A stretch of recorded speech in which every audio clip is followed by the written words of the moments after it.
Hello and welcome to the North Coast Journal Preview, where we take a look at the stories being covered in the current edition of the North Coast Journal.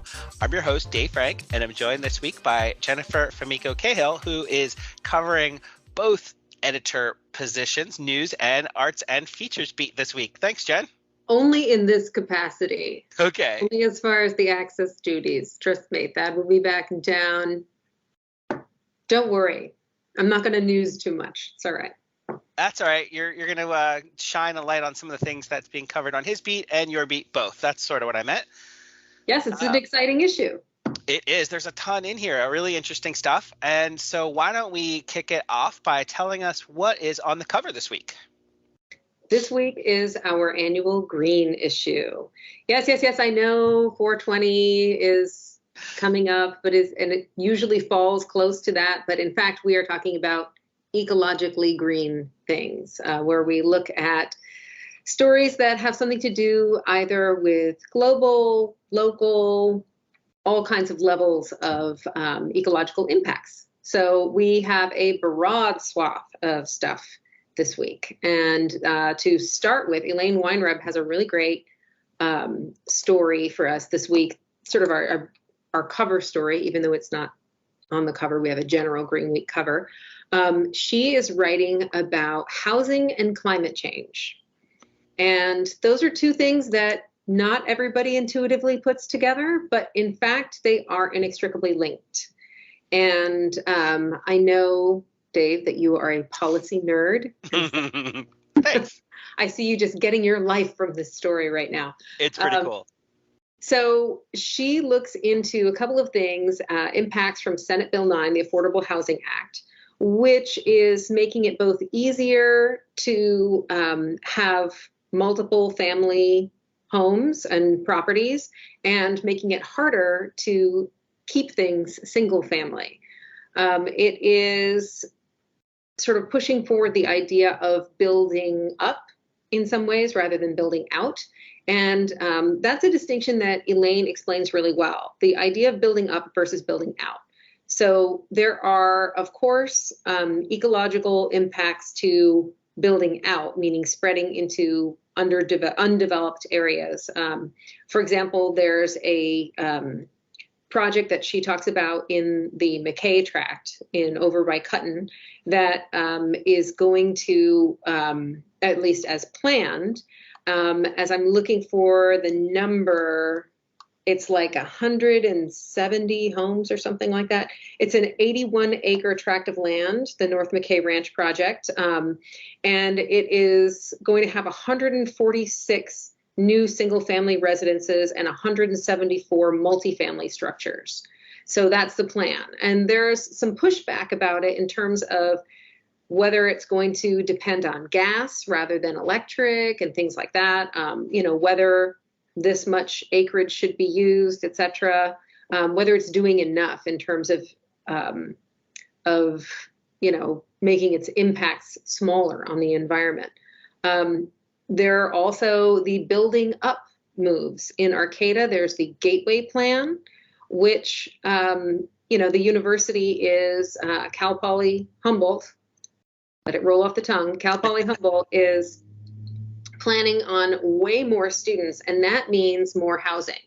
And so, there's already a housing crunch. We got students living in their cars. We got housing prices escalating. It's hard to find a place in Humboldt County, and especially Arcata. So the Gateway Plan is a build-up plan. It's a plan that involves making lots of housing in a smaller space. And it has some very solid environmental impact goals in terms of, being green, being eco-friendly with its power usage and whatnot.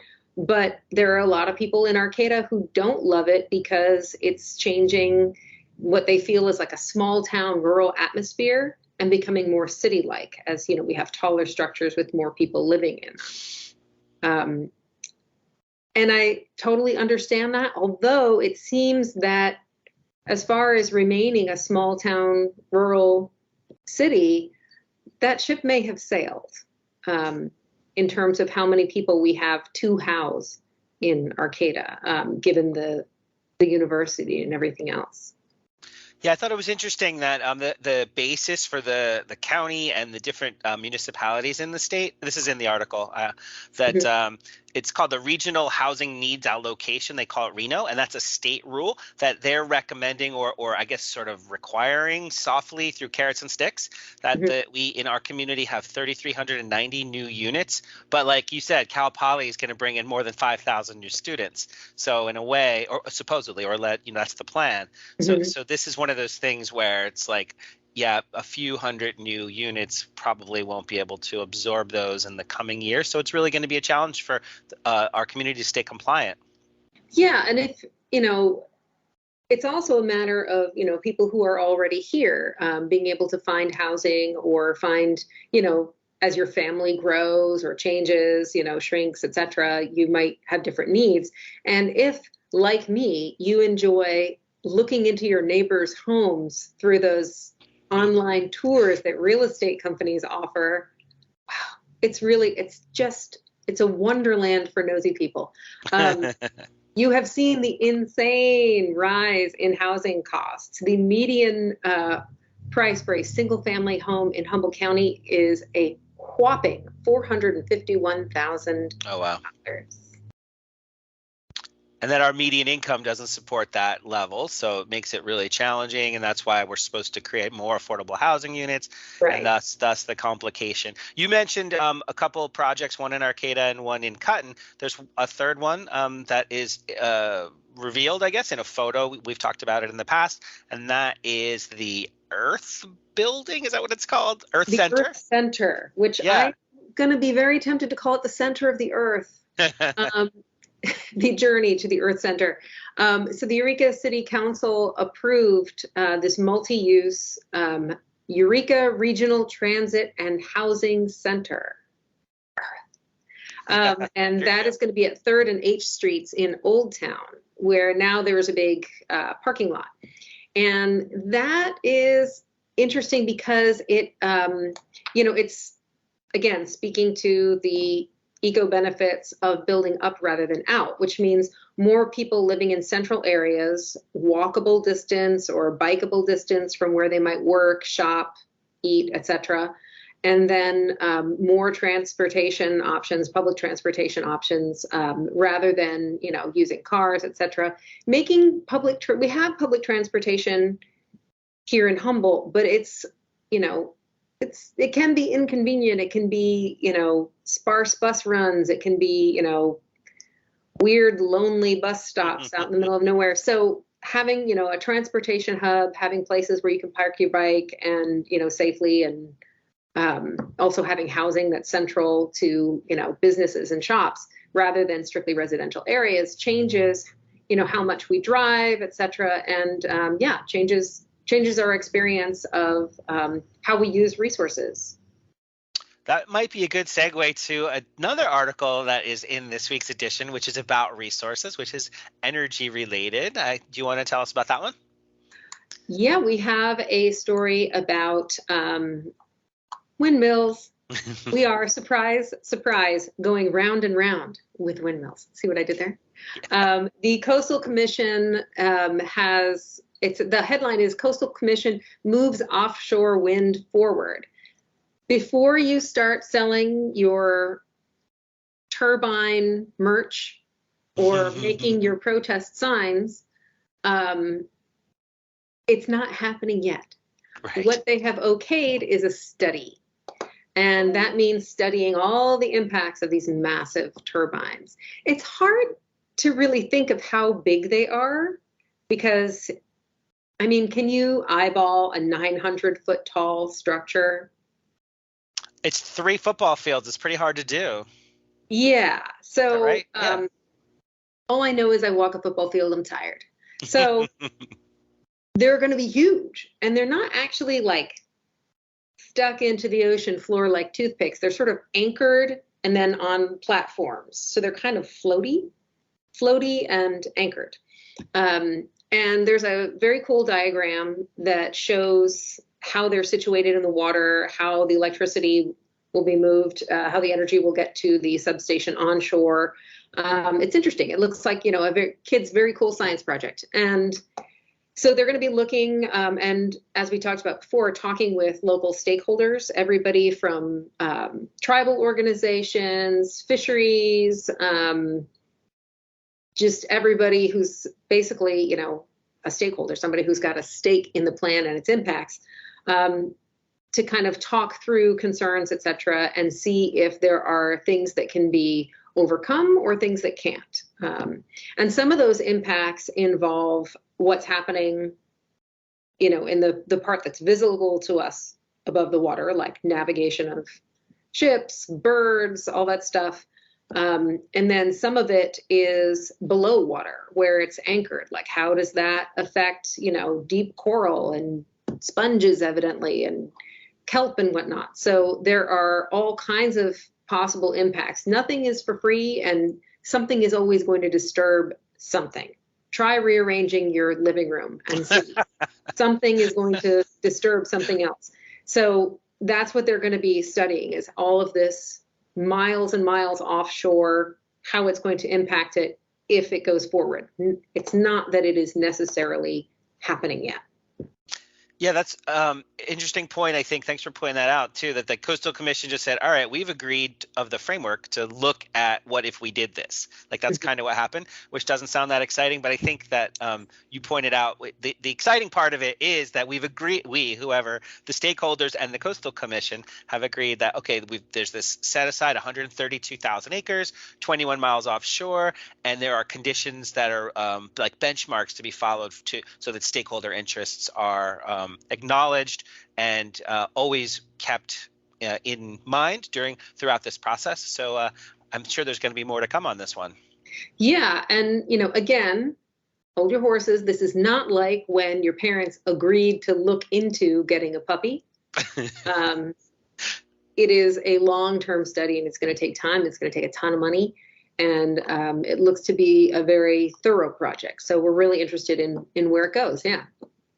One last thing that I think we didn't mention in your list of considerations, one of them is how it's going to impact fisheries and the fishing community. They made a big point of that because of an array of a bunch of turbines and going down to the seafloor and electrical fields and all these other things. Right. And so they want to make sure. I think it was Supervisor Wilson mentioned in the article that we're just going to make sure that we keep all this in mind the whole time. And you keep your fingers crossed that it works out, and hopefully we'll have some green energy in Q sometime soon. Yeah, fisheries recently took a hit. The crab fishery is going to be shut down. Commercial crabbing is going to be shut down on the 20th, I believe, due to entanglement danger for whales. So, and that's actually the impact on whales is one of the concerns for the turbines, for the offshore windmills. And, the impact of one thing on another, that's the whole thing about interdependent species and plants and things and ecosystems is, something's always going to touch something else. So yes, newsflash, if you haven't already heard about the crab thing, like, crack them if you got them. It's time. We'll only have, a few more days left. I had not heard that, so it's time. I think I went to a place recently where they had it on the menu with pizza. So I don't know if that's your thing. It was down in Fernbridge. There's not too many restaurants in Fernbridge. Angelina's, I think it's called. I think they had crab pizza. So that sounded actually kind of cool if you need to get your crab on. I'm in. All right. You have made me segue to food, which I did. That's what I was going to say. Thank you. Not difficult to get me to switch topics to food. But this week, we went from like big scale, right? From the architecture of cities and counties to energy sources. And now we are going micro, which is your kitchen. I don't know if you grew up with like, immigrant parents or grandparents or people who, came out of post-war or Depression era cooking. But the waste not, want not ethos in my house personally was evidently similar to Simona's. She wastes nothing. So she talks to us this week about food waste, and she kind of put something in perspective. Before, I was just going on that whole thing of like, every grain of rice you leave in your bowl takes a day off your parents' life. The guilt. Yeah. The guilt of like leaving food, clean plate club stuff. But she's talking about how the energy that it takes to grow something like, for example, a radish, all the energy, the labor, whatever carbon footprint there might have been, is wasted when the food itself is wasted. So RIP, the lettuce going brown in your vegetable drawer right now. Sorry, lettuce. I'm sorry too. That's happening here. I know, I'm so sorry. But she is talking a little bit about trying to eat from leaf to root. You've heard about this thing with using the whole animal, right? Yeah. Nose to tail cooking. Yeah. This is the same thing except with vegetables, and maybe sometimes less weird. So she has a really great recipe for radishes, but not the red part, not the spicy little vegetable part you're used to. In fact, the greens. And she recommends using a lot of greens for things like soups, casseroles, etc. There are a lot of greens that you can eat that maybe might not be the main event, the main selling point. But, a lot of us habitually just hack the greens off and toss them, right? But she has made this very cool kind of a almost quiche-like little egg muffins with cheese and radish greens, and it's really lovely. And I kind of like it too because it's, talk about not wanting to waste. You have the little muffin-sized bites. They work as appetizers. They work the next day as leftovers. They work as a grab-and-go breakfast. And I don't know. I love food you can eat walking. Yeah. Eggs you can eat walking, like a breakfast burrito. But it's a really great piece. And it also makes you think about other things that you could be reusing. Like she talks about how, the scraps that you would normally throw away without thinking can be thrown in your freezer and used when you make stock or something like that. So it's a nice reminder to like look back at your habits and, refresh your habits and waste a little bit less and probably enjoy a little bit more. Yeah, interesting. One of the things I don't think you mentioned when you went down the laundry list of ways that it's a worthwhile or admirable goal to do this is the water and the nutrients in the soil. So those are sort of the things that people point to as really important. But if my vegetable drawer is any guide, then unfortunately there's some wasted water and soil nutrients in the universe.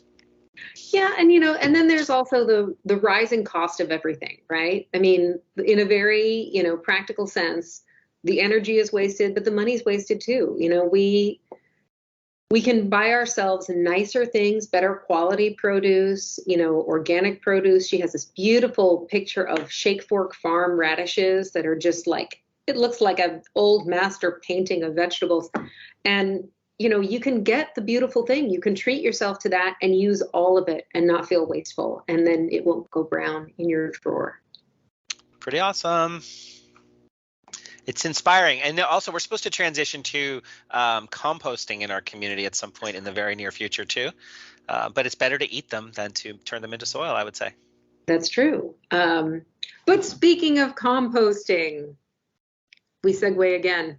Yeah. And that is to another environmentally tinged story this week from Julia Graham-Witt, our gardener extraordinaire, who is helping us not do the bad thing. Some of us have been posting pictures on Facebook, Instagram, etc., of our beautiful gardens, beautiful scenes, etc., and they include naughty invasive plants. Do not find yourself internet shamed by Native Plant Society people. Listen, they will come after you harder than the birders. And the birders are no joke. She has a really great story titled Plant This, Not That. And she has all kinds of great ideas for yanking and replacing non-native stuff. And you might think to yourself, like, we were talking a little bit about like Scotch broom and stuff, these sort of yellow flowers and things that seem like, well, but it's so pretty, it's such nice ground cover or whatever. There are lots of similar or even prettier things that you can have that would be great and are native and therefore require less water, less messing with, honestly, they're less labor, right? Because it takes so much to maintain a plant that doesn't belong here, right? Mm-hmm. Having native plants helps you conserve water. It helps you not spread invasive species with all their fluffy seeds flying in the wind, etc., and also keeps you from that internet shaming that no one wants. The pampas grass that seemed so nice at your outdoor wedding, it's bad. It takes over everywhere. And apparently it really takes over in places that have been, for example, burned by wildfire, like a newly cleared space. Pampas grass is like, let me in there. It's like, me at a buffet. I see a space. So she has really great suggestions. Forsythia is a great alternative to like Scotch broom. It has these beautiful yellow flowers. One of the cool things that I liked, what did she have in there? There was a plant that had little red berries that. Cotton Easter. Yes, the cotton Easter. Pardon me. The cotton Easter is terrible, but it's so pretty with little red berries. In fact, you can swap in all kinds of other things, including, let's see, what did she have? Bearberry. That sounds adorable. Currant and gooseberry. P.S. Does Wendy Chan have in our archives a gooseberry cheesecake? She does. Nice. You could be making the gooseberry cheesecake. There are all these cool things that she has in there, and I just really appreciate that she went the extra mile. And in fact, Mira De Silva, who is her partner at Two Green Thumbs, her landscaping business, her gardening business, she's the other green thumb. And she really helped with this piece. They sort of like wrote it together, coming up with all of these really great alternatives that are going to make your life easier, make your garden more beautiful. And, maybe you won't have to have uncomfortable eye contact when you go to the native plant sales. Oh, and she has native plant sales that you can go to. Right. There are a couple coming up. There's one run by the California Native Plant Society, and that's going to be on April 30th and May 1st at Freshwater Farms Reserve. And there's another one that the Humboldt Botanical Gardens is going to be hosting, and that is going to be, I want to say that's in May. That's in May, early May. And you can kind of like just go there and pick up everything and you'll be ready. So start your planning, look around your garden, see who's got to go, and then buy your replacements while funding these really great causes.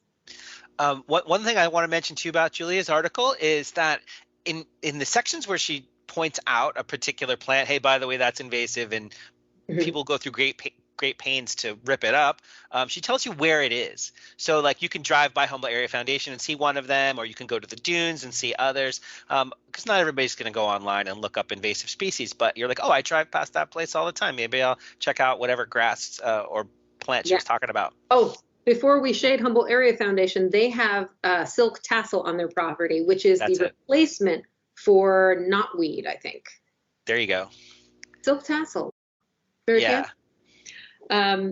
Oh, and you know what? Before we go, I also wanted to ask you a question that Colin is asking this week, which is it karaoke season?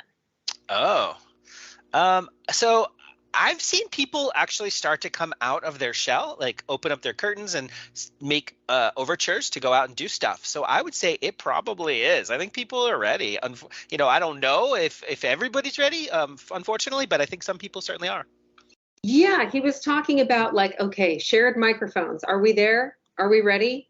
I love, by the way, that in Colin's set list this week, his only hesitation about karaoke is, for one thing, whether or not it's safe, whether or not it's best practices right now. It's probably not best practices, but whether or not we can feel okay doing it, maybe with a group of people we know, or maybe masked or not masked, but also that he knows that we don't need to hear him singing War Pigs again. Okay. But he has some really great stuff lined up, including some stuff for, 420 is coming, and there's a bunch of shows. So check out his set list this week. Well, right on, Jen. Thank you so much for holding down the fort this week. This was really fun. That's about all the time we have. So thank you, and I'm sure we'll catch up again soon. All right. We'll see you next week. North Coast Journal is available on newsstands now. Pick one up, stay informed. Also available online 24/7. Till next week, everybody take care.